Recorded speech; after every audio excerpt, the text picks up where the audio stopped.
यो देवेभ्यः रपति यो देवानां पुरोहितः ऊर्ध्वो यो देवेभ्यो जातः नमो ऋताय ब्राह्मये ऋतं ब्राह्मं जनयन्तः देवा अग्रे तदब्रुवन् यस्यैवं ब्राह्मणो विद्यात् तस्य देवाः संवसे प्रेष्ठते लक्ष्मीस्तपत्न्यौ अहोरात्रे पार्श्वे नक्षत्राणि रूपम् अश्विनौ यात्तम् इष्टं मनिधान अमुं मनिधान सर्वं मनिधान ॐ शान्तिः शान्तिः शान्तिः।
हरि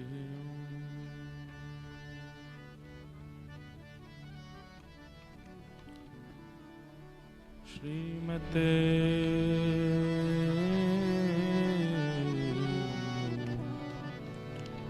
रामानुजाय नमः।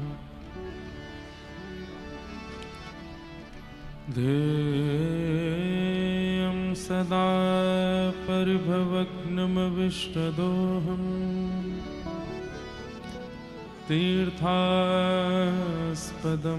शिवविरञ्चनुतं शरण्यं भृत्यार्थिहं प्रणतपालभवाब्धिपूतं वन्दे महापुरुषं ते चरणारविन्दम्।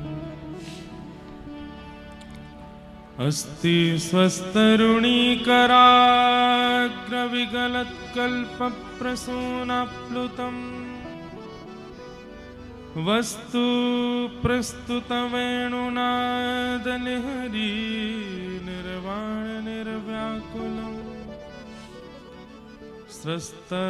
स्रस्तनिबद्धने विविलसत् गोपीसहस्राव्रतम् हस्तन्यस्तनतापवर्गमखिलो दारं किशोराकृति कृष्णत्वदीयपदपङ्कजपञ्जरान्ते अद्यैव मे विशतु मानसराजहंसः प्राणप्रयाणसमये कफवातपित्तैः कण्ठावरोधनविधौ स्मरणं कुतस्ते। लक्ष्मीनाथ समारंभा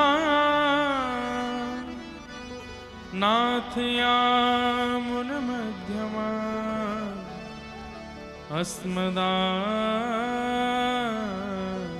अस्मदाचार्यपर्यन्ता वन्दे गुरुपरम्परा। जय जय श्री राधारमण जय जय नवल किशोर जय गोपी चितचोर प्रभु जय जय माखन चोर।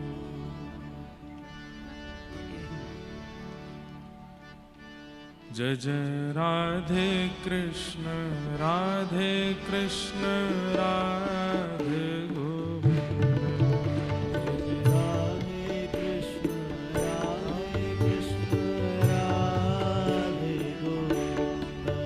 जय जय राधे कृष्ण राधे कृष्ण राधे गोविंद।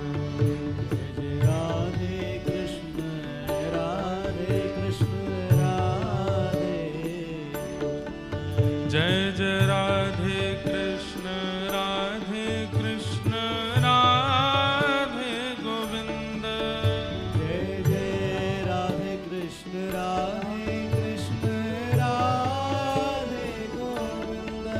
जय जय राधे कृष्ण राधे कृष्ण राधे गोविंद। जय जय राधे कृष्ण जय जय राधे कृष्ण राधे कृष्ण राधे गोविंद। जय जय राधे कृष्ण राधे कृष्ण राधे गोविंद। हे नंद जी को छैया बलभद्र जी को भैया लाल। नंद जी को छैया बलभद्र जी को भैया लाल। नंद जी को छैया बलभद्र जी को भैया लाल। नंद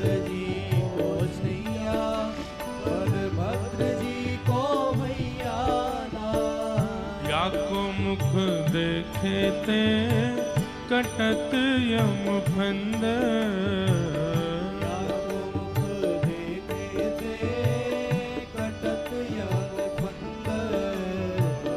या को मुख देखे ते कटत यम फंद। या को मुख देखे ते कटत यम फंद। जय जय राधे कृष्ण राधे कृष्ण राधे गोविंद। जय जय राधे कृष्ण राधे कृष्ण राधे गोविंद। हे जय जय राधे कृष्ण राधे कृष्ण राधे गोविंद। राधे कृष्ण राधे कृष्ण राधे। बोल वृंदावन बिहारी लाल की।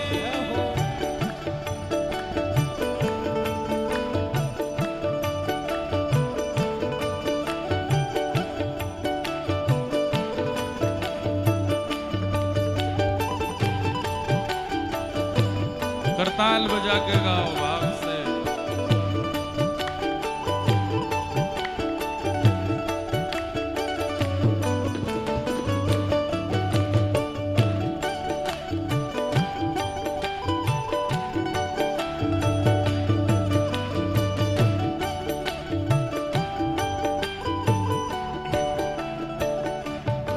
ओ केशव जी कल्याण गिरिधरण छबीले लाल।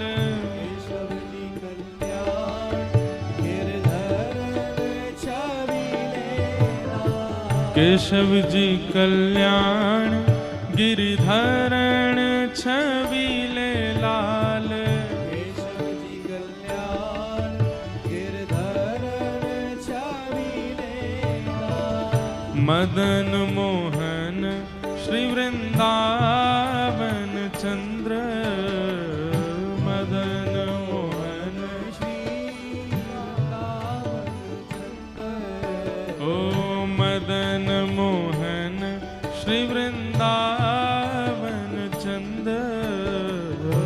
मदन मोहन श्री वृंदावन चंद्र। ओ जय जय राधे कृष्ण राधे कृष्ण राधे गोविंद। राधे कृष्ण राधे कृष्ण राधे गोविंद। हे भजो राधे कृष्ण राधे कृष्ण राधे गोविंद। राधे कृष्ण राधे कृष्ण राधे गोविंद। भजो राधे कृष्ण राधे कृष्ण राधे गोविंद।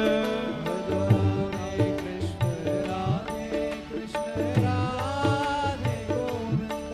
भजो राधे कृष्ण राधे कृष्ण राधे गोविंद।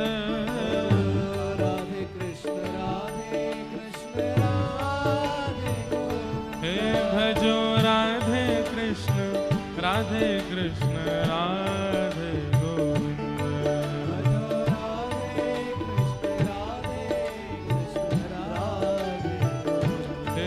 भजो राधे कृष्ण राधे कृष्ण राधे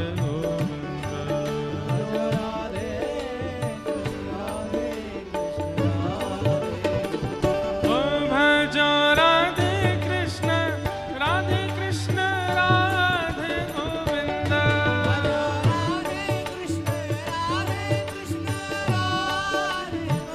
हे भजो राधे कृष्ण राधे कृष्ण राधे गोविंद।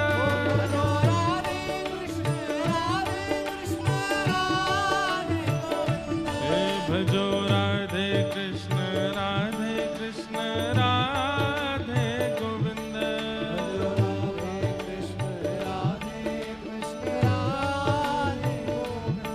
भजो राधे कृष्ण राधे कृष्ण राधे गोविंद।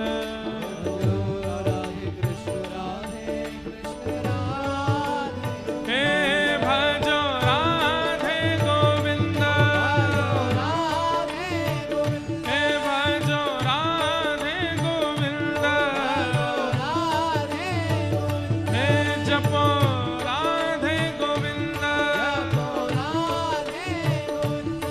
भजो राधे गोविंद भजो राधे गोविंद भजो राधे गोविंद हे जपो राधे गोविंद हे भजो राधे गोविंद हे भजो राधे गोविंद हे भजो राधे गोविंद हे भजो राधे कृष्ण राधे गोविंद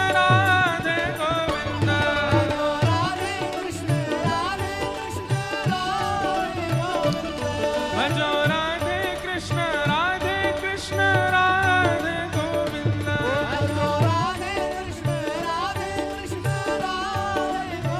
ओ जय राधे राधे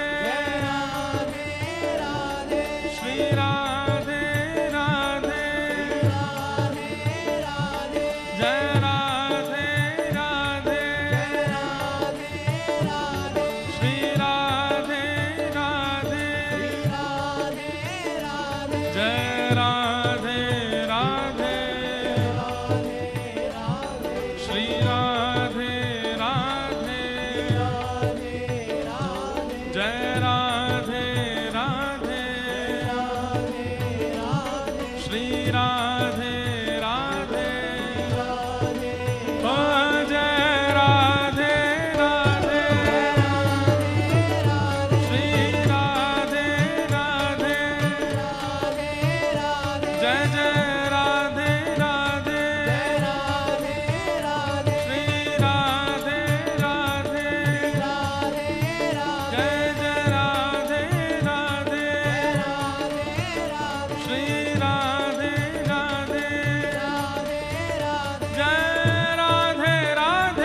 जय राधे राधे श्री राधे राधे जय राधे राधे श्री राधे राधे जय राधे राधे श्री राधे राधे जय राधे राधे श्री राधे राधे हे वृषभानु दुलारी बरसाने वाली श्री कृष्ण प्यारी अति भोली भारी ओ जय राधे राधे श्री राधे राधे जय राधे राधे श्री राधे राधे जय राधे राधे श्री राधे राधे जय जय श्री राम जय जय श्री राम जय जय श्री राम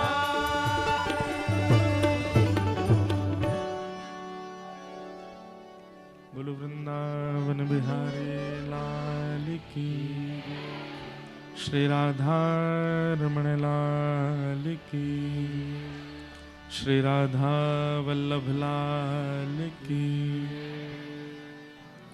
श्रीमद्भागवत महापुराण की सब संतन की सब भक्तन की सब विप्रन की 84 कोस ब्रजमंडल धाम की गिरिराज धरण की श्याम सुंदर श्री यमुने महारानी की अनंत बलवंत श्री हनुमान जी महाराज की देवादिदेव महादेव शंकर भगवान की जय जय जय श्री राम जय जय श्री राम जय जय श्री राम नमः पार्वती पतये हर हर महादेव। परम मंगलमय परात्पर अखिलेश्वर अकारण करुणा वरुणालय भक्तवांछा कल्पतरु तड़िद्वित विनिंदित पीताम्बरधारी श्री बालकृष्ण लाल की, प्यारे गिरधर लाल की शब्दमयी वाणीमयी वांगमयी प्रतिमूर्ति, हम आप सबके मध्य में विराजमान श्रीमद् भागवत महापुराण को बारंबार प्रणाम। संत जनों के परमाशीर्वाद से, श्री हनुमान जी महाराज की परम कृपा से हम आप सब लोग मध्य प्रदेश के इस सागर में श्रीमद् भागवती वार्ता का श्रवण लाभ प्राप्त कर रहे हैं। ये हमारा परम सौभाग्य है। मंच पर विराजमान संत प्रवर, समस्त विद्वत वरेण्य महानुभाव, गंधर्वजन और आप सभी श्रोता भाई बंधु मातृशक्ति बालक मित्र सखा, सबको जय श्री कृष्ण, जय सिया राम, जय श्रीमन नारायण, जय जय श्री राधे। ठाकुर जी की बड़ी कृपा है। कल हमारे कथा के यजमान श्री शैलेंद्र जी और उनकी धर्मपत्नी श्री अनुश्री जी दोनों के सद्भाव, सद्प्रयास और सत्संकल्प से कथा तो हो ही रही है सागर में, इतने वैष्णवों का यहाँ पर आनंद तो हो ही रहा है, पर साथ ही कल गोकुल का उत्सव, यहाँ गोकुल उत्सव मनाया गया, दधी काना किया गया। दधी काना हमारे ठाकुर जी के मंगल जन्मोत्सव में होता है और उसके पीछे कारण ये है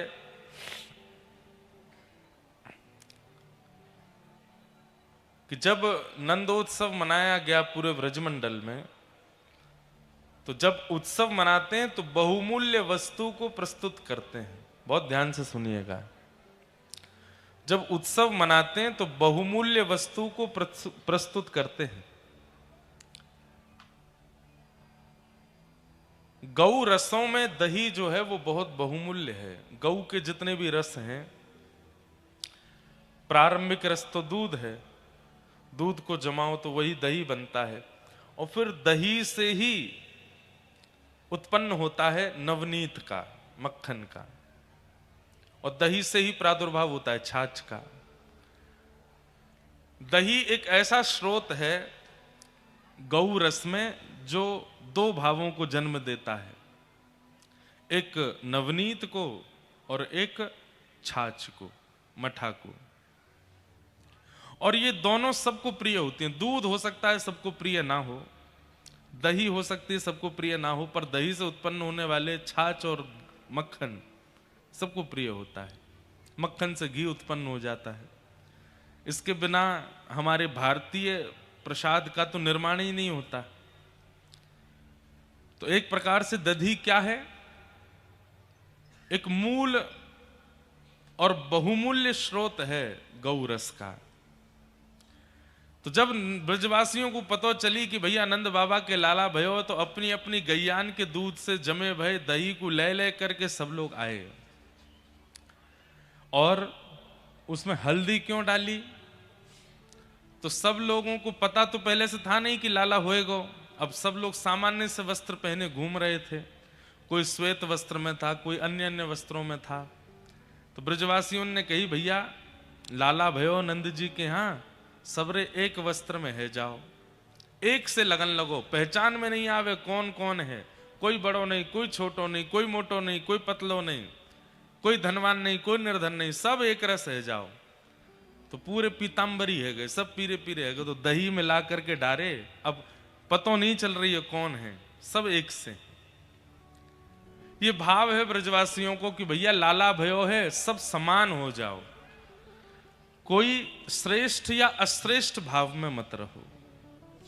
इसलिए दही में हल्दी मिलाया जाता है और फिर उसको महाराज उछालते हैं सब लोग। एक दूसरे के मुख पर लगाते हैं। कल मैं देख रहा था कई भाई लोग हमारे, वो तो उनको लगा कि ये केसर का दूध होगा, तो मुंह खोल के कह रहे महाराज डालो। मैंने कि बेटा मुंह में जाके जो होगा मैं भी बड़ा चतुर हैं तो ब्रजवासी हम, मैंने पूरा ही उड़ेलो वाके और फिर करे कैसी केसर है दधी काना में हल्दी है। अच्छा एक और बात, केसर का रंग उतर जाएगा पर हल्दी का रंग समय तक नहीं उतरता। मतलब ठाकुर जी के प्राकट्य की, ठाकुर जी के प्रादुर्भाव के उत्सव को रंग उतरे नहीं, इसलिए दही और उसमें हल्दी, बड़े बड़े भाव हैं। कल खूब आनंद आए सागर में। हमने वैसे ये दधी काना उत्सव जन्माष्टमी पर पहली बार किया था जयपुर की भक्तमाल कथा में पिछली साल। उसके बाद वहां जब उत्सव दर्शन किया सबने, हमारे ब्रज में तो होता ही है, राधाष्टमी पर पूरे ब्रज में होता है, जन्माष्टमी पर होता है, पर कथा में किया तो उसके बाद कई वैष्णवों का मन हुआ महाराज जी वहां भी करो, कथा में भी करो, तो फिर अन्य अन्य कथाओं में भी उसका उत्सव हुआ। पर इस बार हमारे शैलेंद्र जी का भी भाव रहा कि यहाँ पर भी हो दधी काना। तो नवंबर के महीना में आप सब लोगों के बीच में फिर कल दधी काना हुआ। हमें डर बहुत लगता है उत्सव करने में, क्योंकि संख्या इतनी ज्यादा होती है आप लोगों की। अपना तो चलो हम एक ही हैं, पर आप इतने हो, एक दूसरे पे गिर गए, किसी के लग गई, कल भी लगी तो होगी दो चारों के। देखो एक आवाज नहीं आ रही, आवाज नहीं आ रही पीछे भैया, इतने लोगन को आवाज ही नहीं आ रही है। अभी आनी बंद हुई है कि पहले से ही नहीं आ रही? अरे हम पूछ रहे हैं, तुम बाय बाय क्यों कर रहे हो? आवाज आ रही है कि नहीं? क्या कह रहे हैं, आ रही है कि नहीं आ रही? आ रही है, आ रही है नहीं आ रही, ऐसे ऐसे कर रहे हैं भैया सब। आ रही है? अच्छा, तो तुम टाटा कर रहे हो यार, बैठ जाओ अद्भुत हैं भाई सागर के लोग। कल तो बस माताएं बहनें बिल्कुल विचार नहीं करती कि महाराज जी बेचारे धोती में हैं, हम खींचेंगे तो कुछ हो जाएगा, पर पांव पकड़ने की ऐसी होड़ रहती है कि खींच, कई माताएं तो खींच ही देती हैं। मुझे शरीर का भी डर लगता है, ये भी लगता है कहीं गिरगिरा नहीं जाए, आपको कुछ नहीं हो जाए, और सबसे ज्यादा डर तो धोती का ही रहता है। अगली बार से दधी काना कहीं होगा तो 2-4 बेल्ट और पहनेंगे भीतर, क्योंकि उनको बिल्कुल इस बात से कोई पता नहीं कि क्या हो जाएगा, उनको तो पैर छूने। लेकिन अद्भुत आनंद है। उत्सव कहते किसको हैं? जहां पर व्यक्ति अपनी देह की स्थिति को भूल जाए उसी को उत्सव कहते हैं। जहां पर यह पता है कि मेरे वस्त्र ठीक है कि नहीं, जहां पर यह पता है कि मेरा रूप ठीक लग रहा है कि नहीं, मेरे केश ठीक हैं कि नहीं, मैंने भोजन किया कि नहीं, मैंने जल पिया कि नहीं, मैं बैठ तो व्यवस्थित जगह पर गया हूं ना, ये सारी व्यवस्थाएं अगर चिंतन में हैं तो वो उत्सव नहीं हो सकता। उत्सव तो वो जहां सब छूट जाए, सब भूल जाए, ना तन की स्थिति, ना वस्त्रों की स्थिति, ना पहनने का कोई विचार, सबसे परे जब हो जाए तब उत्सव होता है। नंदस्त्वात्मजोत्पन्ने जाता ह्लादो महामनाः आहूय विप्रान् वेदज्ञान स्नातः शुचिरलंकृतः वाचयित्वा स्वस्तेनं जातकर्मात्मजस्य वै कारयामास विधिवत् पितृदेवार्चनम्। कांचनम तथा। नंद जी के घर लाला भयो है, और जैसे ही ये खबर पड़ी महाराज पूरे ब्रजमंडल में आनंद है गयो। सब आनंद में आए गए, सब नाचन लगे, सब उत्सव मनाने लगे। जुग जुग जीवेरी।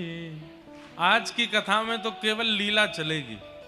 आज की कथा में ना ज्ञान है ना वैराग्य है, सब कोने बैठे हैं। आज तो केवल प्रेम है। सब ब्रजवासी गा रहे हैं, जुग जुग जीवेरी यशोदा मैया तेरो ललना। जुग जुग जीवेरी यशोदा मैया तेरो ललना। हो जुग जुग जीवेरी यशोदा मैया तेरो ललना। जुग जुग जीवेरी यशोदा मैया तेरो ललना। अरे हाँ तेरो ललना नंद रानी तेरो ललना।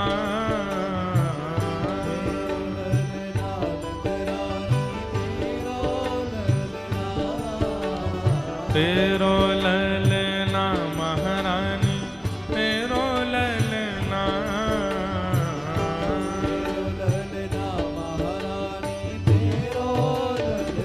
ओ जुग जुग जीवेरी यशोदा मैया तेरो ललना।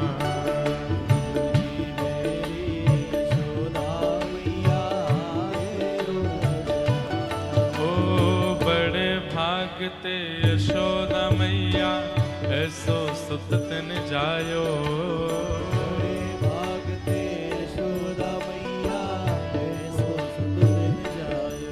हाँ बड़े भागते यशोदा मैया ऐसो सुत तन जायो।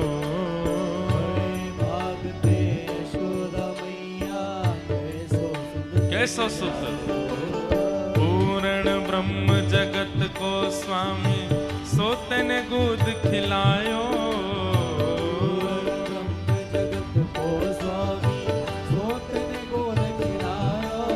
हाँ पूर्ण ब्रह्म जगत को स्वामी सोते ने गोद खिलायो।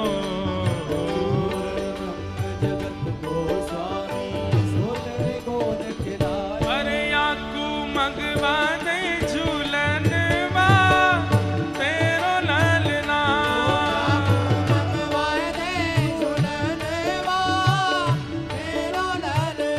अरे याकू मगवा दे झूलन वा तेरो ललना।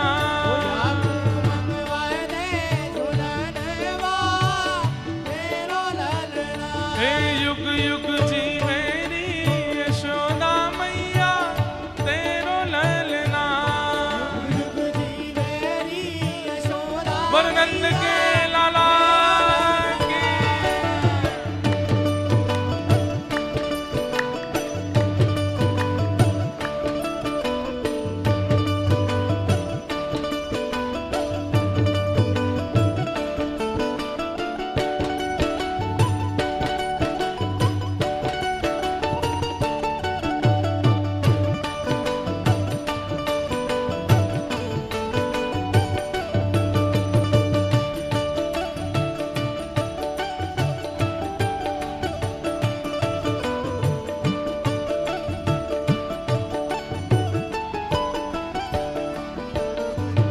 धन्य घड़ी जब होए यशोदा मैया कह के बोले।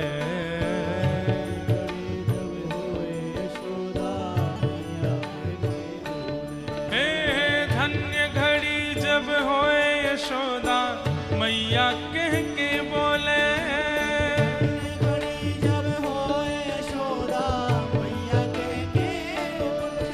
और नूपुर बांध दो चरणन में घुटमन घुटमन डोले। नूपुर बांध हाँ नूपुर बांध दो चरणन में घुटमन घुटमन डोले। नूपुर बांध दो चरणन में घुटमन घुटमन। अरे पकड़े बाबा की उंगरिया तेरो ललना।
हम आए तो कोई बोल रहा था महाराज जी 20-25 किलो दही और बची है, आप कहें तो उड़वा दें।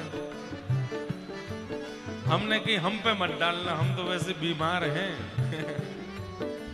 कई लोग अभी से 2-4 तो निकल लिए बाहर। अरे कोई दही नहीं पड़ रहा है, चिंता मत करो, यहाँ तो प्रेम रस ही आप लोगों पर गिर रहा है। ये कथा रूपी दही ही आप सबको सुना रही है। हे नंद घरानंद भयो, हे नंद घरानंद भयो, हे हाथी दीने घोड़ा दीने, हाँ बालकन को लाडू पेड़ा, हे नंद घरानंद भयो, नंद जू के लाला भयो, हे यशोदा के लाला भयो, हे नंद घरानंद भयो, हे नंद घरानंद भयो, हे नंद घरानंद भयो, हे नंद घरानंद भयो। जय जय श्री राम, जय जय श्री राम, जय जय श्री राम।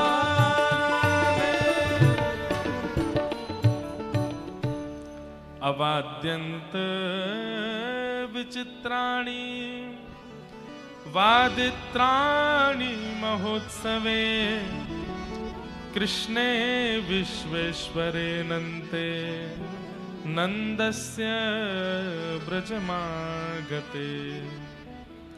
गोपाः परस्परं दृष्ट्या ददिच्छीरघृताम्बुभिः, आसिञ्चन्तो विलम्पन्तो नवनीतैश्च चेक्षुषु। अवाद्यंत विचित्राणि वादित्राणि महोत्सवे, विचित्र विचित्र वाद्यों को बजा करके ब्रजवासी सब उत्सव मना रहे हैं। एक पंक्ति गाते हैं, हाथी दीने घोड़ा दीने और दीनी पालकी। नंद बाबा अपने लाला के हैवे की बधाई में जी भर करके लुटा रहे हैं। अब इससे एक बात प्रमाणित होती है, बहुत ध्यान से सुनिएगा सब लोग। नंद बाबा कौन है? हम जीवात्मा नंद बाबा हैं। और जब कभी भी हमारे हृदय रूपी नंद भवन में श्री कृष्ण प्रकट होंगे तो हमारी वही स्थिति होगी जो नंद बाबा की है। क्या स्थिति है? लुटाने की। संग्रह का भाव चला जाएगा। ठाकुर जी जीवन में आएंगे तो आपके जीवन में ठाकुर जी आ रहे हैं या आ चुके हैं, इसका संकेत क्या है? संग्रह वृत्ति खत्म हो जाएगी तो फिर क्या होगी? प्रदान वृत्ति प्रारंभ हो जाएगी, देने की वृत्ति। अगर आज भी आपके मन में यह भाव आता है कि जितना हो सके संग्रह कर लिया जाए, इकट्ठा कर लिया जाए, इसको एकाग्रत कर लिया जाए, तो समझिए अभी ठाकुर जी कोसों दूर हैं आपसे। लेकिन कभी ऐसा मन हो जाए, विक्रय करने का मन हो, देने का मन हो, और हम तो कहते हैं लुटाने का मन हो। अब इसमें एक बात सोचिएगा, अपनी इच्छाओं की पूर्ति के लिए जो लोग लुटाते हैं अपने ही ऊपर, उनके लिए बात नहीं हो रही है यहां पर। या अपनों की वृद्धि के लिए जो लुटाते हैं वो नहीं, अपरिचितों के लिए भी सेवा में लुटा रहे हैं, किसी की असहाय की भी सहायता कर रहे हैं। पता चलता है कि अपने पास भी इतना नहीं है लेकिन फिर भी दूसरों की सेवा में व्यय कर रहे हैं। ऐसी स्थिति चित्त में आ जाए और देने में संकोच नहीं होता, देने में कष्ट नहीं होता, देने में कोई चिंता नहीं होती, देने में आनंद आने लगे, तब समझो ठाकुर जी आ गए। या तो आ गए या आ रहे हैं, रास्ते में है। ठाकुर जी आएंगे तो संग्रह का मन नहीं करेगा। ठाकुर जी जीवन में आएंगे तो दूसरा लक्षण क्या है? सबके प्रति प्रीत, सबसों नेह। जिसको देखोगे उसमें गुण दिख जाएगा, किसी में दोष नहीं दिखेगा। हमारे हरिराम व्यास जी, जिनकी हम चर्चा परसों सुन रहे थे कथा में, इतना सुंदर वर्णन करते हैं उनकी लीला में कि हरिराम व्यास जी हर व्यक्ति को ठाकुर जी के गुण से देखते थे। अगर कोई क्रोधी है तो हरिराम व्यास जी कहते जय हो परशुराम जी आ गए, प्रणाम करो। अगर कोई हाइट में छोटा है, कई लोगों की हाइट ज्यादा बढ़ नहीं पाती, 3, साढ़े 3, 4 फीट पे ही डी एंड हो जाते हैं, उनको देख करके लोग कहते हैं देखो नाटे रह गए, छोटे रह गए। लेकिन हरिराम व्यास जी जब छोटे लोगों को देखते तो कहते ओहो जय हो, बड़ी कृपा। बोले क्या हुआ? बामन भगवान आए हैं, छोटे से हैं। कोई बहुत श्याम वर्ण का है तो कृष्ण है, कोई बहुत गंभीर है तो राम है। हरिराम व्यास जी किसी को भी दोष दृष्टि से नहीं देखते थे, सब में ठाकुर जी का अनुभव। ठाकुर जी जब जीवन में आएंगे तो ऐसे ही हो जाओगे, सबकी खूबियां दिखने लगेंगी, सबकी अच्छाइयां दिखने लगेंगी। ठाकुर जी जीवन में आएंगे तो मौन रहना शुरू कर दोगे। एक बात बताएं आपको, सारी लड़ाइयों की जड़ क्या है? बोलना। सारी लड़ाइयों की जड़ है लूली बाई। हमने जीव का नाम रखा है लूली बाई। कौन सी बाई? हाँ, इनके अंदर एक भी हड्डी नहीं है, लूली बाई है, पर पूरी हड्डियां तोड़वाने की सामर्थ्य रखती हैं। आपकी सारी हड्डियां ये तोड़वा सकती हैं, आपके पूरे जीवन को नरक बना सकती है ये लूली बाई। चाहे आप कितनी भी कैल्शियम की गोलियां खा लो, सब जगह की हड्डियां मजबूत हो जाती हैं, पर ये लूली ही रहती हैं। परंतु इनके कारण आपका जीवन बिगड़ जाता है, बन जाता है, श्रेष्ठ हो जाता है, सब कुछ होता है। नरकगामी भी यही करवा देंगी और भगवत प्राप्ति भी यही करवाएंगी। इसलिए ये बहुत खतरनाक है। जब इनसे कुछ कहने की इच्छा कम हो जाए, मौन रहने का मन होने लगे, और मौन व्यक्ति दो स्थिति में होता है, या तो अत्यंत दुखी व्यक्ति मौन होता है, या फिर अत्यंत विवेकी व्यक्ति मौन होता है। जिसका ज्ञान पच जाता है ना, जैसे ज्ञान की भी अपच होती है कई लोगों को। ज्ञान की अपच कैसी होती है? ज्ञान लेने के बाद सबको सुनाने का मन हो जाए। ओ सुनो, तुम बैठो, हम तुमको एक बात बताते हैं, तुम इधर आओ, तुमको एक बात, तुम क्या जानो, हमसे पूछो। ये ज्ञान की अपच है। और ज्ञान का पाचन जिनका हो जाता है वो कैसे हो जाते हैं? नहीं, आप जो कह रहे हैं वही ठीक है, वही बढ़िया है। और फिर जब पूरी सभा हो जाती है तब 2-4 गुणी लोगों को बुला, भैया देखो इन्होंने जो कहा सब ठीक है, आप इनकी बात तो माननी है, परंतु मूल बात ये है। ये ज्ञानी, ये विवेकी व्यक्ति का लक्षण है। ज्ञान जब पच जाता है तब व्यक्ति विवेकी बनता है। और हमारे गोस्वामी तुलसीदास जी कहते हैं, बिनु सत्संग विवेक न होई, राम कृपा बिन सुलभ न सोई। मेरे सागर के भैयाओं, तुम्हारे हाथ जोड़ूं, ये एलईडी पे तुम चढ़ गए हो, किसी पे गिर गई तो भैया नीचे आ जाओ, ऐसे मत करो। बेचारे कई लोग तो एलईडी को ही व्यास जी समझ के कथा सुन रहे हैं, पता चली थोड़ी देर में व्यास जी कूद पड़े ऊपर से। वहां करंट होगा, कोई तार वार लग जाएगा। ऊपर मत चढ़िए, सब लोग नीचे बैठ के कथा सुन लो, खड़े खड़े सुन लो बाहर। खड़े रहने दो, बस एलईडी के ऊपर मत चढ़ो। हाँ,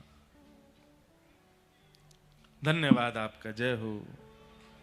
वाह भैया।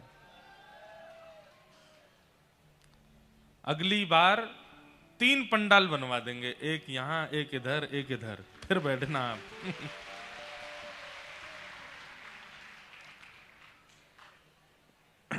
जबकि अब की बार तो पिछली बार से बड़ा बना है पंडाल, तब भी लोग बाहर ही बैठे हैं, इतनी संख्या में आप सब लोग हैं कि इधर उधर बैठना पड़ रहा है। अच्छा एक बात बोले हम आपको, हम किसी और शहर का नाम नहीं लेंगे, पर हमने एक शहर में आप लोगों की बड़ी प्रशंसा की थी।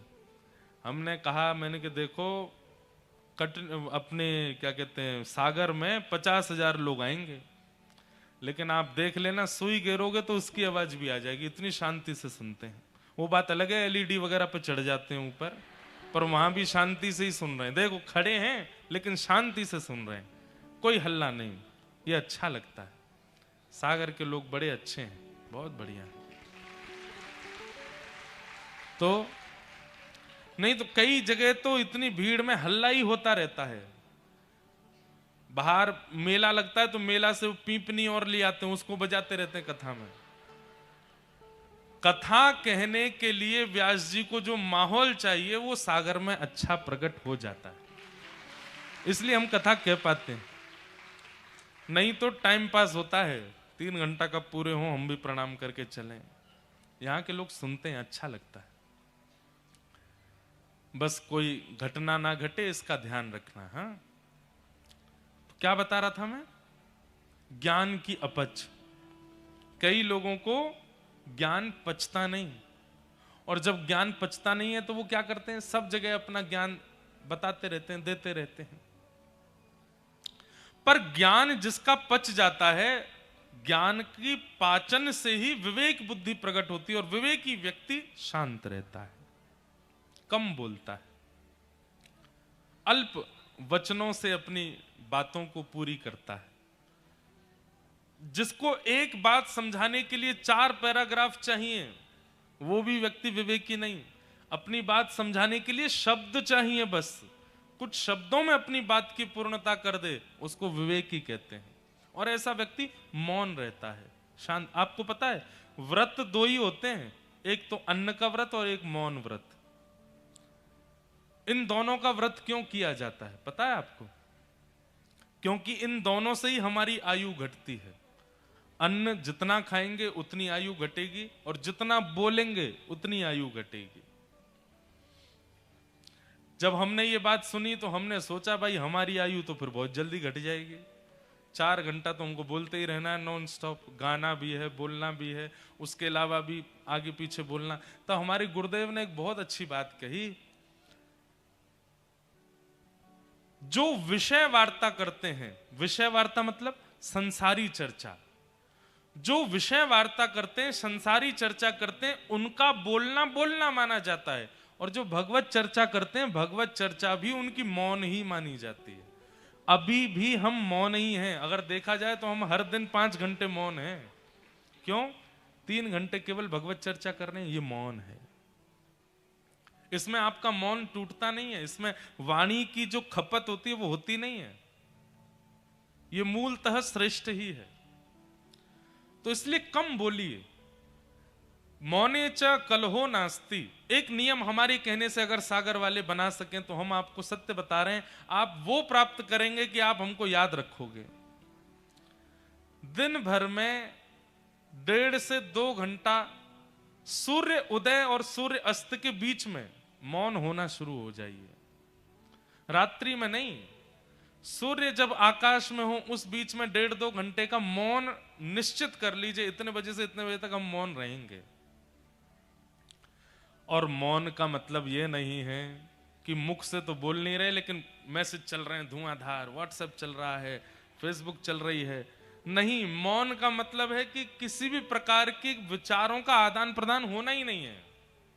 वो मौन आप अनुभव करेंगे, एक विशिष्ट शांति, एक विशिष्ट धैर्य चित्त में आएगा, एक विशिष्ट ठहराव आपके जीवन में आने लगेगा मौन से। तो ठाकुर जी जीवन में आएंगे तो क्या होगा? सबसे पहला संग्रह का मन नहीं होगा, लुटाने का मन होगा। ठाकुर जी जीवन में आएंगे तो क्या होगा? दोष दिखने बंद होंगे, गुण दिखने प्रारंभ होंगे। ठाकुर जी जीवन में आएंगे तो क्या होगा? कौन कोई चिल्ला रहे हैं वहां पे, उनको कह दो धीरे बोलें थोड़े। ठाकुर जी जीवन में आएंगे तो क्या होगा? मौन रहना प्रारंभ कर दोगे। और एक अंतिम बात बता दूं, ठाकुर जी जीवन में आएंगे तो क्या होगा? नेत्र अत्याधिक सजल ही रहेंगे, नेत्र सूखे नहीं रहेंगे। उनसे जल की वृष्टि छोटे, मतलब किसी व्यक्ति की सामान्य प्रेम बात भी अगर आपने सुन ली, छोटे छोटे बालक ने आकर के ये भी कह दिया मैं तो रात में मां को याद कर रहा था, आप उतना सुन के रो जाओगे। भावुकता चित्त में बहुत ज्यादा आ जाएगी। किसी की सहज वार्ता, किसी के सहज व्यवहार, सहज भाव को सुनकर के आपको रुदन हो जाएगा। समझ जाओ ठाकुर जी जीवन में आ गए। आप कहेंगे महाराज जी ये सब कहां लिखा है? स्वयं ठाकुर जी बता रहे हैं। वाग्गदगदा द्रवते यस्य चित्तम रुदत्य भीक्ष्णं हसति क्वचिच्च विलज्ज उद्गायत नृत्यते च मद्भक्ति युक्तो भुवनं पुनातु। वाग्गदगदा, जिसकी वाणी मेरे गुणानुवाद गाते गाते गदगद हो जाती हो। द्रवते यस्य चित्तम, जिसका हृदय बहुत द्रवित रहता हो, और इतना द्रवित होता हो कि किसी अन्य की सीधेपन, भोलेपन या सहज वार्ता पर उसके नेत्रों से अश्रुपात होने लग जाता हो। सामान्य सी बात पर हंसी आ जाती हो, मतलब कोई बहुत बड़ा जोक मारने की जरूरत नहीं है, सामान्य सी बात कह दो वो हंस जाते हैं, मुस्कुरा जाते हैं। रुदत्य भिक्षणम हसति क्वचिच्च विलज्ज उद्गायत नृत्यते च। मेरा कीर्तन सुनते ही विलज्ज होके, निर्लज्ज होके कीर्तन में नृत्य करने लग जाते हैं। मद भक्ति युक्तो, वो मेरे भक्ति से युक्त है। मद भक्ति युक्तो भुवनम पुनातु। इसलिए ठाकुर जी जीवन में आएंगे तो ये सारे लक्षण आने लगेंगे। उनमें सबसे पहला है संग्रह वृत्ति नष्ट होना। दो प्रकार के लोभ होते हैं, लोभ। और आपको पता है पाप के बाप का नाम क्या है? लोभ। पाप के पिताजी का नाम है लोभ। एक बार एक बालक काशी से पढ़ करके आया, खूब विद्वान बन के आया, अपने पिताजी के पास आकर के बोला पिताजी मैं सब कुछ पढ़ के आया हूं, आप जहां से चाहो पूछ लो। तो पिता ने यही पूछा, बताओ पाप के बाप का नाम क्या है? नहीं बता पाया। बोले ये तो नहीं पढ़ाया गुरुजी ने। बोले ढूंढ के आओ कौन है पाप के बाप। बालक ने कल पढ़ा ढूंढने के लिए, तभी 2-3 दिन निकल गए, कहीं से उत्तर नहीं मिला पाप का बाप कौन। तभी एक घर के बाहर गौ माता खड़ी थी, तुलसी का पौधा लगा था।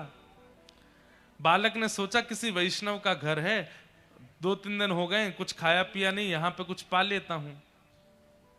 उस घर में जैसे ही प्रवेश किया, वो किसी वैष्णव का घर नहीं था, एक वैश्या का घर था। तो वैश्या ने जैसे ही बालक को देखा, ब्राह्मण बालक, त्रिपुंड लगाए, शिखा रखी है, धोती पहन करके, हाथों में वेद लगे हैं, तुरंत वैश्या आई जल का पात्र लेकर के, महाराज जलपान कीजिए। तो ब्राह्मण ने तुरंत जल लिया, पान किया, पान करके बोली ये घर मुझे लगता है किसी वैष्णव का है, गोबर का चौका लगा है, बाहर गैया है, तुलसी का पौधा है, आप निश्चित ही कोई वैष्णव हैं। वैश्या बोली वैष्णव का तो नहीं पता मैं हूं कि नहीं, पर मैं एक नगर वैश्या हूं। जैसे ही कहा नगर वैश्या, ब्राह्मण बालक तो तुरंत बाहर गया, वमन करने लगा, अपने पेट में हाथ लगाने लगा, पानी निकालने लगा बाहर। वैश्या बोली क्या कर रहे हैं आप? बोले पाप का बाप ढूंढने निकला था, वो तो मिला नहीं, तुम्हारे घर पर आके जल पी लिया, पाप और कर दिया मैंने। अरे तुम्हारे घर का पिएंगे हम, तुम्हारे हाथ का खाएंगे हम। जैसे ही सुना कि पाप के बाप को खोजने निकले थे, वैश्या ने मन में सोचा ज्यादा दूर नहीं जाने दूंगी, यहीं मिलाती हूं। अब भगवान जल पी ही लिया है आपने, पाप तो हो ही गया आपसे, अब तो आपको जाना पड़ेगा, नदी स्नान करनी पड़ेगी, जनेऊ बदलनी पड़ेगी, पंचगव्य पान करना पड़ेगा, तभी आप शुद्ध होगे। ब्राह्मण बोले और नहीं तो ये सब करना पड़ेगा तभी शुद्ध होऊंगा मैं। तो जब पाप हो ही गया तो थोड़ा और कर लीजिए। बोले मतलब? बोले पानी पिया है, प्रसाद भी पा लीजिए मेरे घर का, एक साथ कर लीजिएगा प्रायश्चित उसका। आजकल का व्यक्ति होता तो कर भी लेता। वो आजकल के लोग ऐसे ही विचार करते हैं, हमको करना तो है ही, गंगा जी नहाना तो है, ये पाप और कर चलो। हरिद्वार तो जा ही रहे हैं तो क्यों ना किसी के संग छल और कर लो, कल तो डुबकी लगानी ही है। इतनी विचारधारा वाले लोग भी होते हैं संसार में। ब्राह्मण बालक तो लाल वर्ण का हो गया उसका चेहरा, तुम कह कैसे सकती हो मुझसे, मैं तुम्हारे घर का भोजन करूंगा।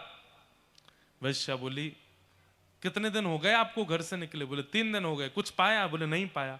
अब पाप का बाप पता नहीं कल मिले परसों मिले, कब मिलेगा, कब तक भूखे रहोगे आप, कुछ पा लीजिए। मैं कहीं और पालूंगा, तेरे घर का नहीं पाऊंगा। इतने दिन से आप अकेले घूम रहे हैं, आपके पास धन भी नहीं होगा, मेरे घर अगर आप प्रसाद पाएंगे तो मैं दक्षिणा में 5 सोने की मोहर आपको प्रदान करूंगी, और फिर बाद में प्रायश्चित तो आप कर ही लोगे, कम से कम 4-5 दिन के लिए कुछ हो तो जाएगा आप पे व्यवस्था। 5 सोने की मोहर। बालक ने कहा 5 सोने की मोहर ठीक है, मैं पा तो लूंगा, लेकिन मैं अपने हाथ से बनाऊंगा, तुम्हारे हाथ से बना हुआ नहीं पाऊंगा। हाँ ठीक है, मैं सीधा सामान दे देती हूं, आप बना लेना। आटा दाल चावल सब रख दिया, गोबर का चौका लगा दिया, बोले आप बना लीजिए। बालक, ब्राह्मण बालक जैसे ही बैठा बनाने के लिए, वैश्या आई, आकर के बोली मुझे बहुत कष्ट हो रहा है, मैं देख नहीं पा रही हूं, आप मेरे सामने बैठ के अपने हाथ से बना रहे हैं, मैं 5 की जगह 10 सोने की मोहर दक्षिणा में दे दूंगी, मुझे बनाने दीजिए ना, ये अवसर मुझे कब मिलेगा। ठीक है तुम बना लो, लेकिन गंगा जल में बनाना। ठीक है, प्रसाद बनाया, बना करके थाली में परोस दिया। ब्राह्मण जैसे ही पाने के लिए बैठे, वैश्या ने कहा आपकी आज्ञा हो तो एक कवल में अपने हाथ से तोड़ के खिलाऊं आपको, अपने हाथ से। अब मुझ पर तो भूले भटके कृपा होगी आपकी, जानबूझ के तो आप मेरे घर आओगे नहीं, अब आ ही गए हो तो इतना भी मुझे सौभाग्य दे दो, एक ब्राह्मण को मैं अपने हाथ से खिलाऊं। ब्राह्मण बालक बोला तुम कैसे सोच सकती हो, तुम्हारे हाथ से कैसे पाऊंगा मैं। अब मेरे घर का पानी नहीं पी सकते, भोजन नहीं कर सकते, मेरे हाथ का बना नहीं खा सकते, ये सब तो हो ही गया, तो मेरे हाथ से भी खा लो। ब्राह्मण बोले बिल्कुल नहीं, 15 सोने की मोहर दूंगी दक्षिणा में, मेरे हाथ से पालो। ठीक है एक कवल खिलाना, फिर बाद में मैं अपने आप खाऊंगा। बोला हाँ ठीक है। एक कवल जैसे उठा के दिया, वैश्या ने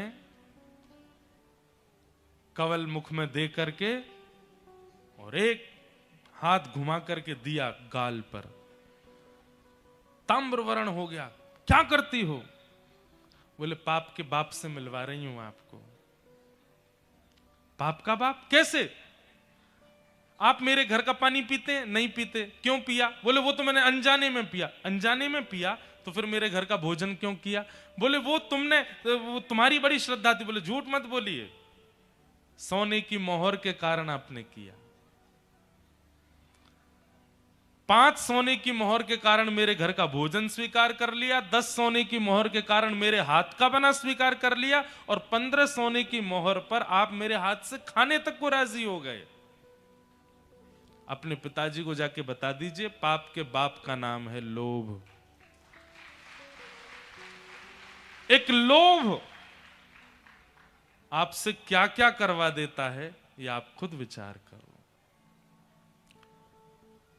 एक लोभ, सत्य बता रहे हैं बंधुओं हम आपको, लोभ के वशीभूत, लोभ के फलस्वरूप ही व्यक्ति जब अपना जीवन जीने लग जाता है, उस व्यक्ति से पाप बनेगा ही बनेगा। आप सागर क्यों जा रहे हैं? अगर कोई लोभ है उसके पीछे, आप पाप भी करोगे। सागर क्यों जा रहे हैं? बोले कथा सुननी है और कोई लोभ नहीं है, कथा सुनानी है और कोई लोभ नहीं है, वार्ता करनी है और कोई लोभ नहीं है। लोभ विहीन होकर के जब क्रिया करोगे पाप से भी बचोगे। लेकिन आपकी क्रिया के पीछे एक लोभ है। आपने विवाह भी लोभ के चक्कर में किया, आपने मित्रता भी लोभ के चक्कर में की, किसी के साथ संबंध भी लोभ के चक्कर में बनाया। किसी भी रूप में लोभ विद्यमान है। और लोभ का मतलब कारण, आपका स्वार्थ लाग करहि सब प्रीति सुर नर मुनि जन की यह रीति। एक स्वार्थ यदि आपका उसके पीछे स्वार्थ ही लोभ है तो आपसे पाप बनेगा। बिना कारण अकारण लोभ रहित होकर के जब क्रिया होती है तब वह पाप विमुक्त करती है। अगर लोभ युक्त होकर के हो, अब लोग गिरिराज जी की परिक्रमा लगाने जाते हैं 22 किलोमीटर की परिक्रमा लगाते हुए लोगों से पूछो भैया काय को आए हो परिक्रमा लगाने? अब बेटा की नौकरी नहीं लग रही, या हमारे लगाने आए हैं। लोभ। दूध क्यों चढ़ा रहे हैं शंकर जी पे? वो नहीं हो रहा इसलिए चढ़ा रहे हैं। लोभ। और फिर लोभ तो स्वयं करते हैं, ठाकुर जी को लोभ और दे देते हैं। अगर मेरा ये काम बन गया तो मैं आपके लिए ये करवा दूंगा। ठाकुर जी कहते हैं वारे लोभी, स्वयं भी लोभ करके आया और मुझे और लोभ दे के जा रहा है कि मेरा ही काम करवा दो तो मैं आपका ये कर दूंगा, आपके लिए सोने का छत्र चढ़ा दूंगा, आपका मंदिर का द्वार बनवा दूंगा। लोभ पाप का बाप है, उससे बचिए। ब्राह्मण ने तुरंत वैश्या के चरण पकड़े, मां मुझे क्षमा कर दो, मैंने केवल आपकी बात सुनकर के आपके आचरण पर और आपके चरित्र पर मैंने कुदृष्टि रखी, पर आप तो मेरी गुरु हो। आपने जो विद्यालय में 5 साल में नहीं सीख पाया मैं, वो आपने 15 मिनट में मुझे बता दिया। पाप का बाप कौन? लोभ। लोभ नहीं करना है।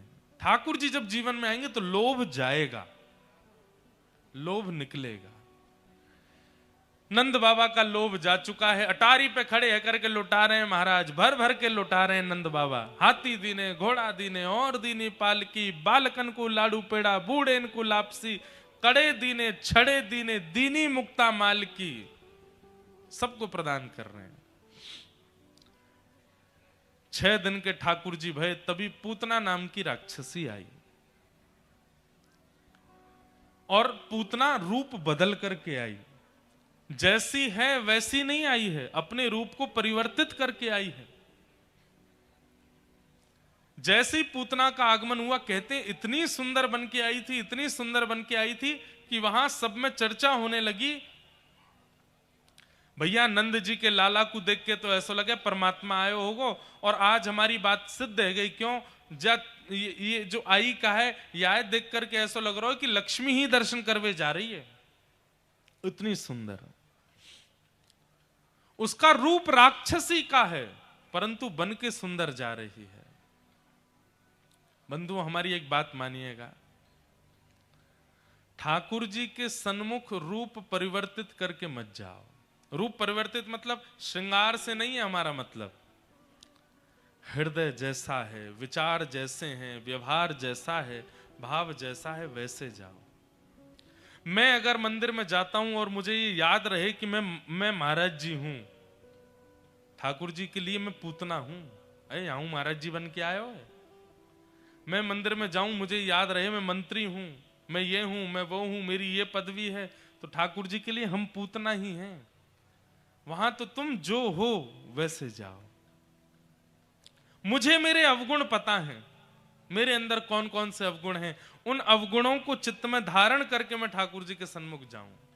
हे नाथ, कौन कुटिल खल कामी मोसम, कौन कुटिल खल कामी मोसम, जो तन दियो ताहि बिसरायो, जो तन दियो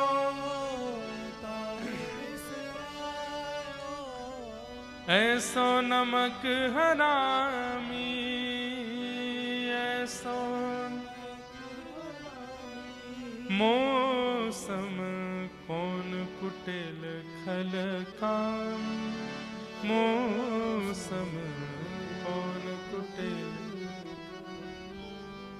ये शब्द सूरदास जी के हैं। वो सूरदास जिनको बिना नेत्रों के ठाकुर जी का दर्शन हो जाता है, और वो सूरदास कह रहे हैं कौन कुटिल खल कामी। इसका मतलब क्या है? ठाकुर जी के आगे अपनी सूक्ष्म से सूक्ष्म दुर्विचार, दुर्भावना, दुर्व्यवहार और दूषितता को स्वीकार करो कि हम ऐसे हैं। आप सब जानते हो, मुझे स्वीकार करो नाथ। जब हम अपने अवगुण ठाकुर जी के सन्मुख भी छुपाने लगते हैं, तब ठाकुर जी को हमारे प्रति पूतना का भाव आता है। पूतना है। पूतना ने क्या किया? है तो कुरूपणी, है तो राक्षसी, लेकिन बन करके गई है परम सुंदरी। जैसे ही पूतना पहुंची, पूतना के आते ही सब ब्रजवासी उसके रूप को देखने लगे। कितनी सुंदर, कितनी सुंदर, कितनी सुंदर। अरे नंदरानी यशोदा जी ने भी एक बार भी पूछा नहीं। जैसे ही देखा सुंदर रूप, यशोदा मैया बोले, अरे सुंदरी कहां ते आई हो? बड़े दिनों बाद दिखी, पहली बार दिखी हो। पूतना को देख करके यशोदा मैया ने भी सहज भाव में लाला को उनकी गोद में दे दिया। हम मानवों का स्वभाव है कि हम रूप और वस्त्र देख करके बहुत जल्दी विश्वास करते हैं। एक बात बहुत ध्यान से सुनिएगा, संसारी व्यक्ति और आध्यात्मिक व्यक्ति में एक और बहुत बड़ा डिफरेंस है। क्या?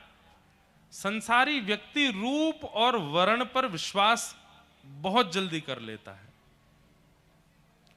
रूप है और वर्ण है, वस्त्र हैं, तो फिर नाम क्या है, गोत्र क्या है, कौन से गांव के हैं, ये सब बाद की बात है। विश्वास सहज पहले हो जाता है।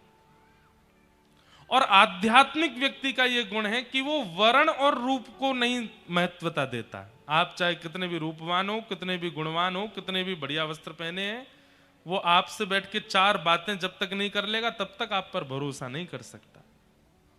यह आध्यात्मिक व्यक्ति का लक्षण।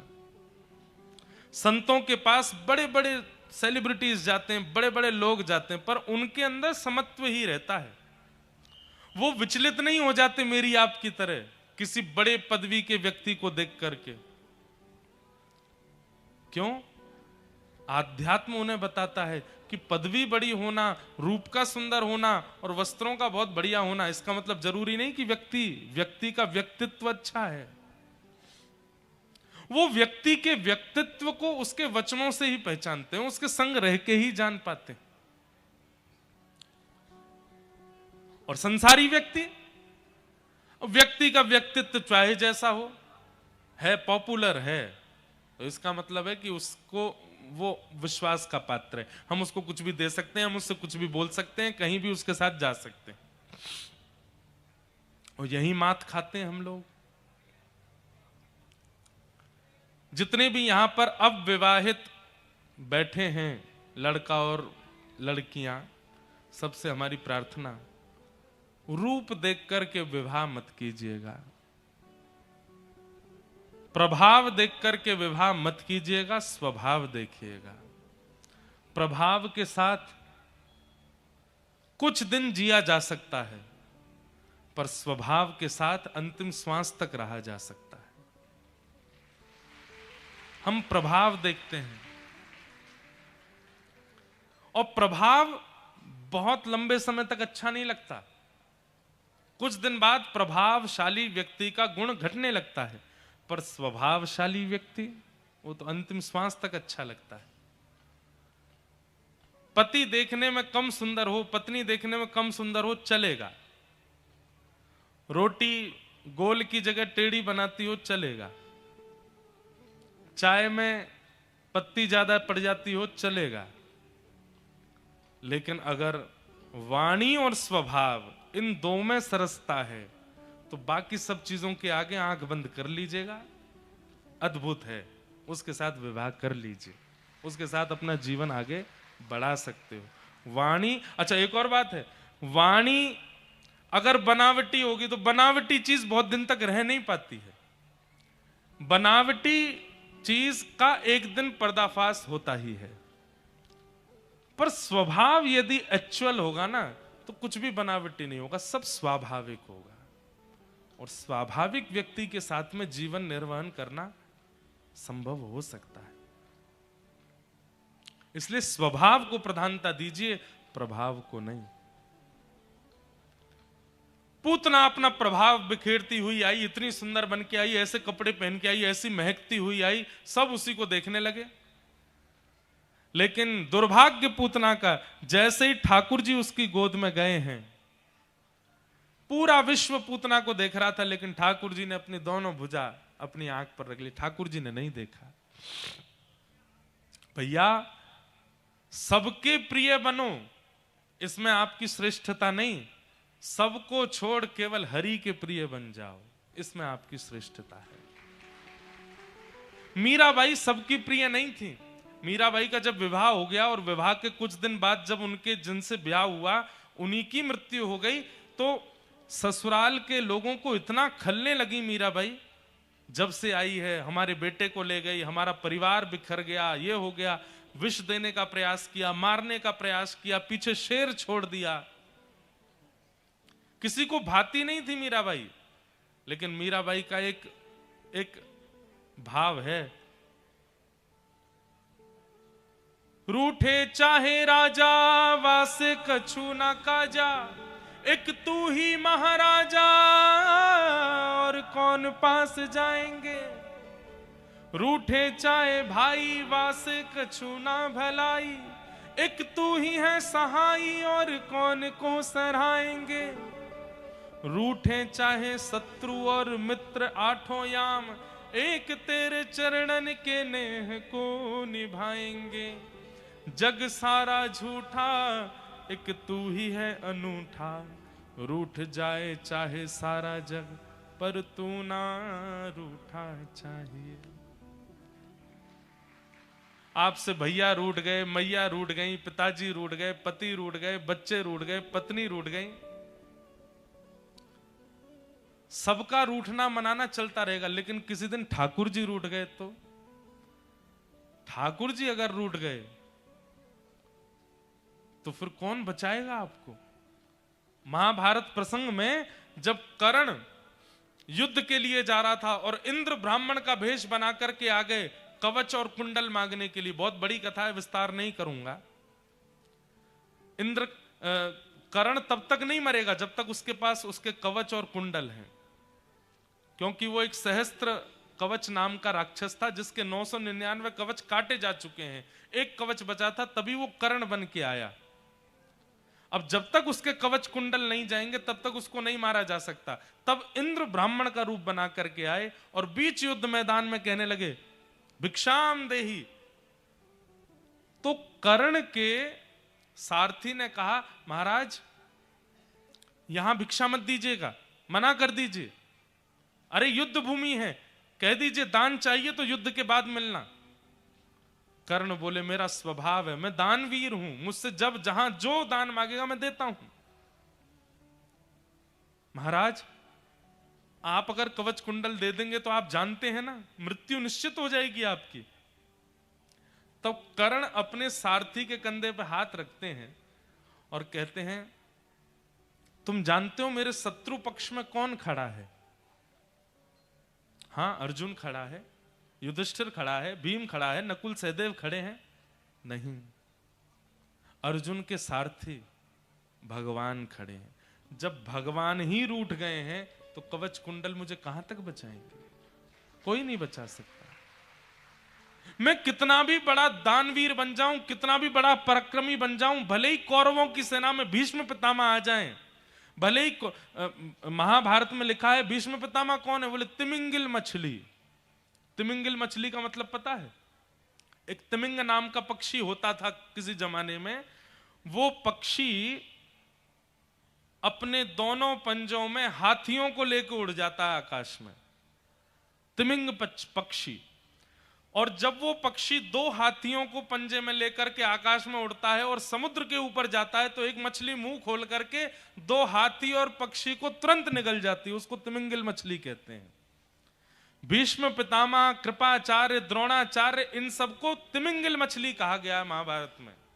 इनसे जीतना असंभव है।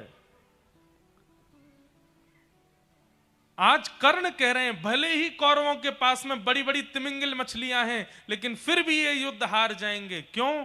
क्योंकि रूठा बैठा हुआ परमात्मा है। परमात्मा रूठा है, हम महाभारत नहीं जीत पाएंगे। आप कौरवों की सेना को सामान्य मत समझिएगा।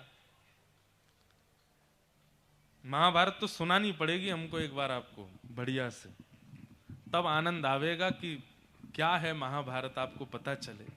आपने आज तक सीरियलों में ही देखी है, आज तक आपने टीवी पे ही देखी है। मूल महाभारत तो पता ही नहीं है लोगों को कैसी है महाभारत। कर्ण कहता है हमारा जीतना असंभव है। क्यों? क्योंकि रूठे हुए पांडव नहीं, रूठा हुआ परमात्मा है। ठाकुर जी रूठ गए तो कहां जाएंगे हम? इसलिए भैया कोई रूठे कोई माने, चिंता मत करो, बस ठाकुर जी नहीं रूठने चाहिए। मैं तो गोविंद मीराबाई कहती हैं, बहुत अच्छा पद है, मुझे बहुत प्रिय लगता है। मीराबाई के सारे पद बड़े प्रिय हैं। मैं तो गोविंद गुण गासूं, राणा जी रूठे तो मने काय करसी। मैं तो गोविंद गुण गासूं, राणा जी रूठे तो, मैं तो गोविंद गुण गासूं, राणा जी रूठे तो मने काय करसी। मैं तो गोविंद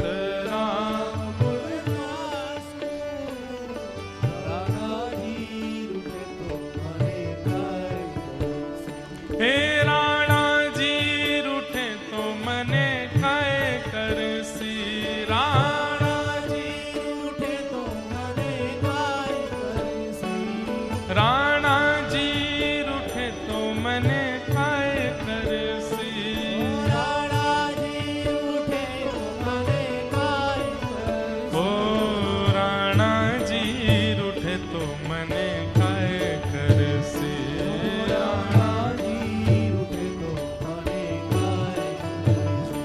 मैं तो गोविंद गुण गासूं, राणा जी रूठे तो मने काय करसे।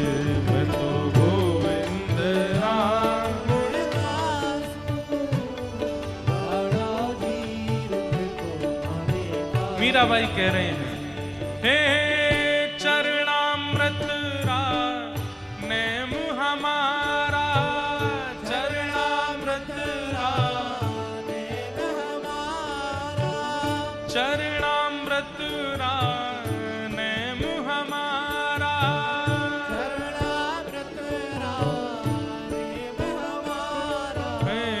नित उठ दर्शन पासूं, मैं तो नित उठ दर्शन पासूं।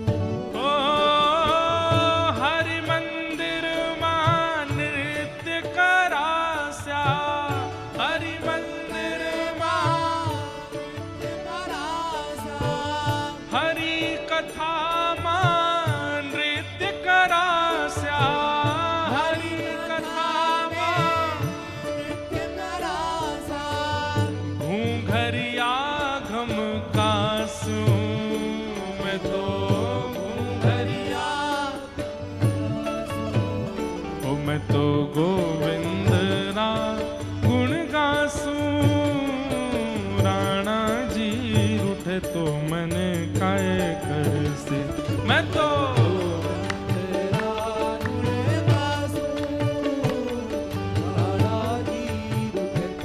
श्री राधा रमण लाल की।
मैं तो निरख परख गुण गासूं, मैं तो निरख परख गुण गासूं, हाँ मैं तो निरख परख गुण गासूं, मैं तो निरख परख गुण गासूं, मैं तो गोविंद रा गुण गासूं, राणा जी रूठे तो मने काय कर से,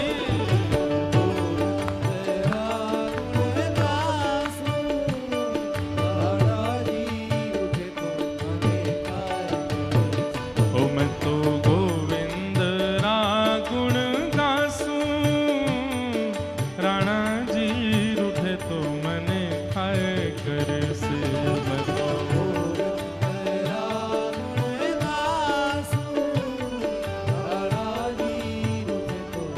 इस बार सागर की कथा में मीराबाई के इतने पद आए हैं, हर दिन मीराबाई का एक एक भाव आया है,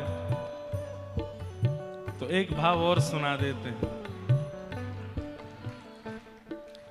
हे मोहन आओ तो सही, गिरधर आओ तो सही, माधव रे मंदिर में मीराबाई अकेली खड़ी, मोहन आओ तो सही, गिरधर आओ तो सही, माधव रे मंदिर में मीराबाई अकेली खड़ी, हे गिरधर आओ तो सही, गिरधर आओ तो सही, माधव रे मंदिर में मीराबाई अकेली खड़ी, मोहन आओ तो सही, गिरधर आओ तो सही, माधव रे मंदिर में मीराबाई अकेली खड़ी, हे थे के वो तो सांवरा में मोर मुकुट बन जाऊं, थे के वो तो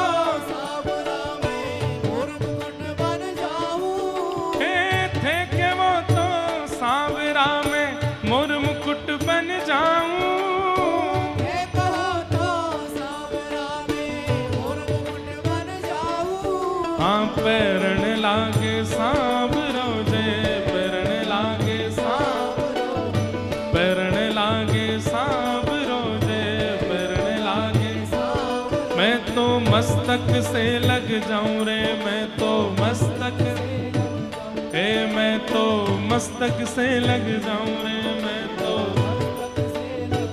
हे मोहन आओ तो सही रे, गिरधर आओ तो सही, माधव रे मंदिर में मीराबाई अकेली खड़ी, आओ तो सही, गिरधर आओ तो सही, माधव रे मंदिर में मीराबाई अकेली खड़ी, हे गिरधर आओ तो सही रे, गिरधर आओ तो सही, माधव रे मंदिर में मीराबाई अकेली खड़ी, आओ तो सही, गिरधर आओ तो सही, माधव रे मंदिर में मीराबाई और अकेली खड़ी, जैसे ये नाचने के लिए नहीं गा रहे हैं, ठाकुर जी को जैसे मीराबाई बुला रही हैं वैसे बुलाओ, आप भी नृत्य करते हुए बुलाओ, हे मोहन हे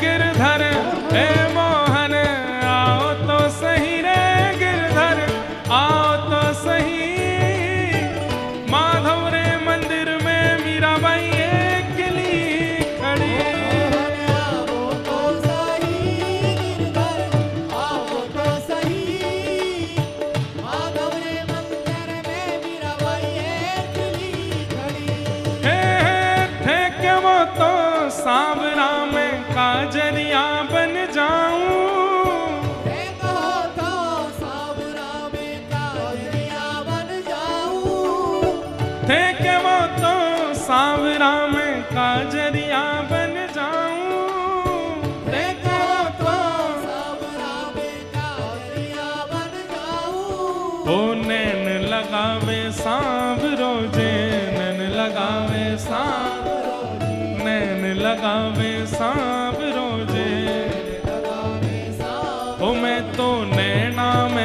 जाऊं रे, मैं तो नैना में रम, मैं तो नैना में रम जाऊं रे। हे मोहन हे गिरधर, हे मोहन आओ तो सही रे गिरधर, आओ तो सही। माधव रे मंदिर में मीराबाई अकेली खड़ी। आओ तो सही गिरधर, आओ तो सही। माधव रे मंदिर में मीराबाई अकेली। बोल गिरधर लाल प्यारे की।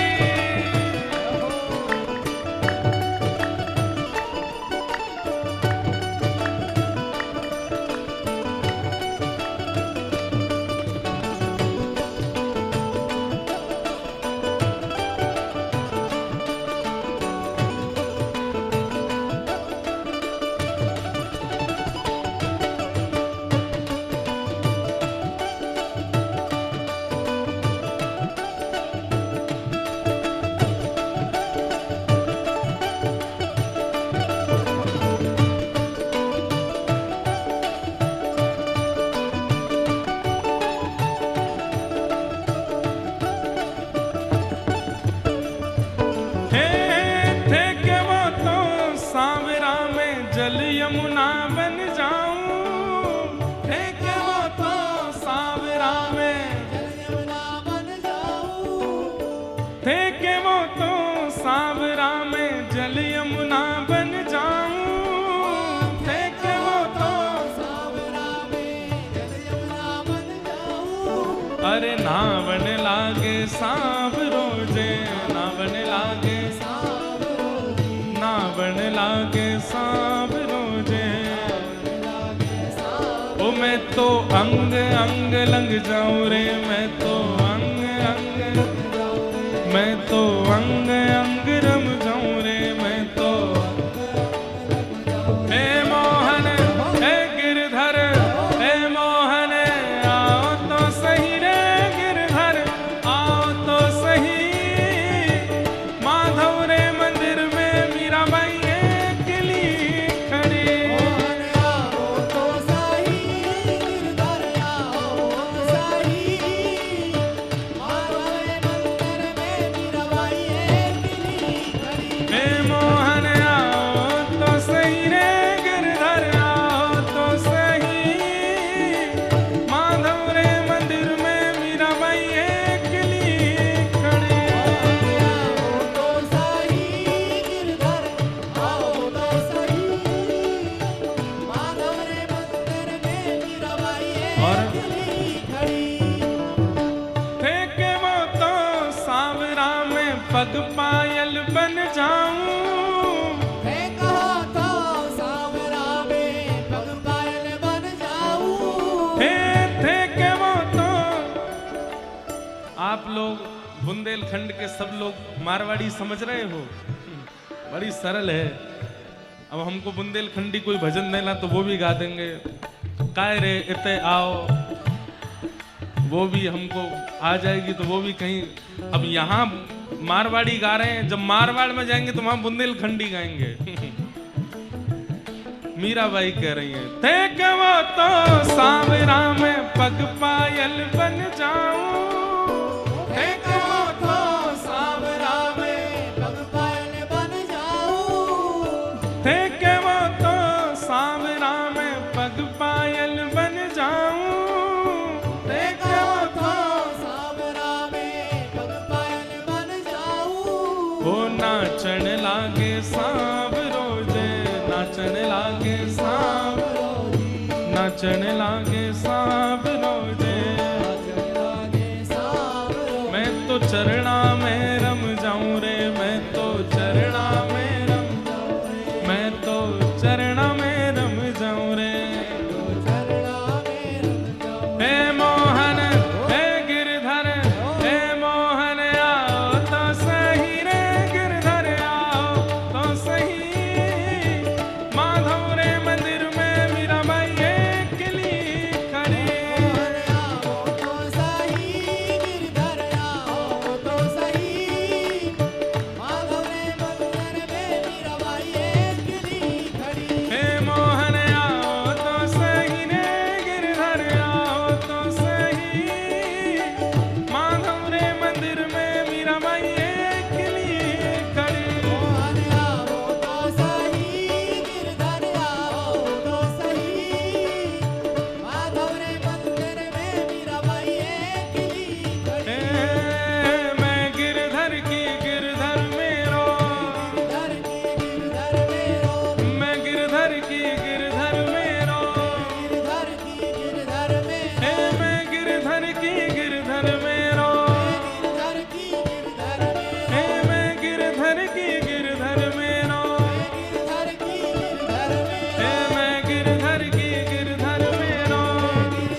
थे कि वो तो सांवरा में पुष्पहार बन जाऊं, थे कि वो तो सांवरा में पुष्पहार बन जाऊं।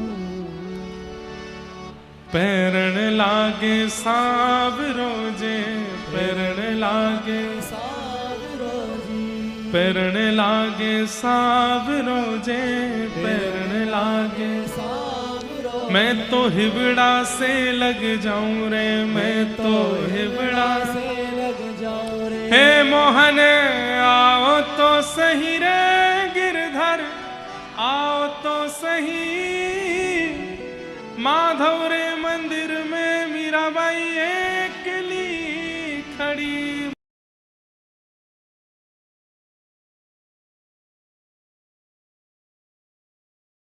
को हम प्रणाम करते हैं। रोहिणी मैया के पुत्र, इनका नाम राम रखा गया, लेकिन बल की अधिकता होने के कारण संसार इनको बलराम कह करके पुकारेगा। इस प्रकार इनका नाम बलराम रखा गया। ठाकुर जी का और श्री बलराम जी का नामकरण संस्कार हुआ। धीरे धीरे ठाकुर जी अब 3 बरस के है गए, और 3 बरस के ठाकुर जी ऐसा ऊधम मचान लगे हैं, इतना ऊधम मचा में जाकी कोई सीमा नहीं। आहा श्रृंगग्निडं शशि जलद्विज कंटकेभ्य क्रीड़ा परावति चलो स्वसतो निषेद्धुम ग्रह्याणि कर्तुमपि यत्र न तज्जनन्यो शोकातयापतुर्लम मनसो नवस्थामो। ठाकुर जी के ऊधमों का वर्णन किया गया, कैसे कैसे ऊधम मचाते हैं। बंधुओं एक बात सुनो, ये जगदीश हैं, परमात्मा हैं। व्यक्ति जब पदवी को प्राप्त कर लेता है ना, तो सहज होना भूल जाता है। बहुत ध्यान से सुनिएगा। व्यक्ति जब पदवी को प्राप्त कर ले, व्यक्ति जब श्रेष्ठ हो जाता है, तो सहज होना भूल जाता है। और जो व्यक्ति कुछ बनने के बाद सहज होना भूल जाए, उसका पतन निश्चित है। और या फिर ऐसा कह लो कि वह व्यक्ति वास्तविक नहीं है, दिखावा है।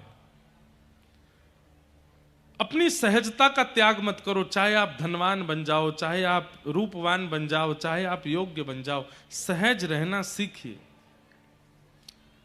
परमात्मा श्री कृष्ण त्रिलोकीनाथ हैं, लेकिन व्रज में कैसी सहजता ठाकुर जी की। मैया उंगली पकड़वा के चलवावे लाला है, और दहली पे ले जाके मैया के लाला अब या को लांग जा। मैया पल्ली पार चली जाए, अब लाला यहां ते धीमे ते अपनो चरण चढ़ा रहे हैं, फिर वाके ऊपर स्वयं चढ़ रहे हैं, पल्ली तरफ उतरवे को प्रयास कर रहे हैं, नहीं उतरवाते हैं, गहरी है पल्ली तरफ, नहीं उतर पाते हैं, तो फिर रोते हैं। नारद जी महाराज कहते हैं, बताओ कहां 2 पग से तीनों लोग नाप लिए थे बलि के यहां जाकर के, अब इनसे दहली नहीं लांगी जा रही है।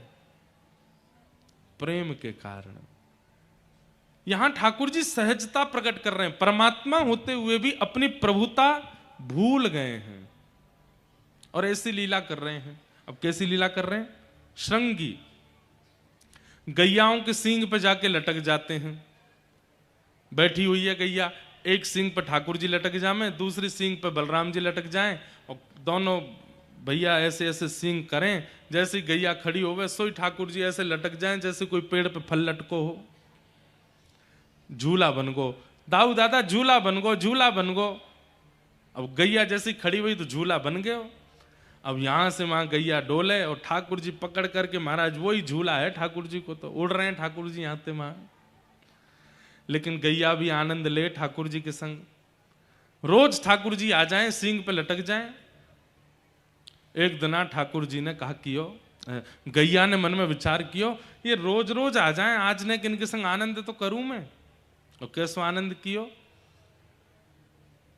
गैया के सींगों में घी लगा रहता है, नंद बाबा रोज घी लगाते हैं। तो ठाकुर जी थोड़ी देर पकड़ पाते हैं, उसके बाद जैसे हाथ छूटने लगते हैं तो गैया अपने आप धीमी हो जाती है, बैठ जाती है, ठाकुर जी उतर जाते हैं। लेकिन आज गैया धीमी नहीं हुई और ना ही रुकी। अब ठाकुर जी के हाथ छूटवे वारे भय। ठाकुर जी कहें, अरे गैया जल्दी रुक जा, देख हाथ छूटवे वारे, आज तो रुक का ही कुना रही है, जल्दी रुक जा, मैं गिर जाऊंगो, मुझको लग जाएगी। गैया दौड़ के जावे और 9 लाख गौवंश का जहां गोबर का ढेर है वहां जाके खड़ी है जाए। ठाकुर जी के यहां ले आइए, अब मैं गिर जाऊंगा, पूरा गोबर में सन जाऊंगा, मैं तो ना छोड़ रहा हूं। दाऊ दादा छोड़ियो मत, नीचे गोबर है, हम सबरे गोबर में है जाएंगे, मैया बहुत मारेगी फिर। गैया बोले, आज कैसे ना गिरोगे। जोर जोर से गैया अपनी सींग घुमावे सो ठाकुर जी को हाथ छूट जाए, गले गले तक गोबर में जाके धस जाए। अब यशोदा, अब गोबर में कोई धस जाए, छोटे बालक निकल नहीं पाएंगे अपने आप, खूब सारा गोबर हो तो। एक तरफ दाऊ दादा धसे में, एक तरफ ठाकुर जी केवल मुख दिख रहा है। वहीं तो चिल्ला रहे, मैया देख तेरी गैया ने मुंह को मारो। मैया दौड़ी दौड़ी आई, लाला तू कहां है। ठाकुर जी चिल्ला रहे,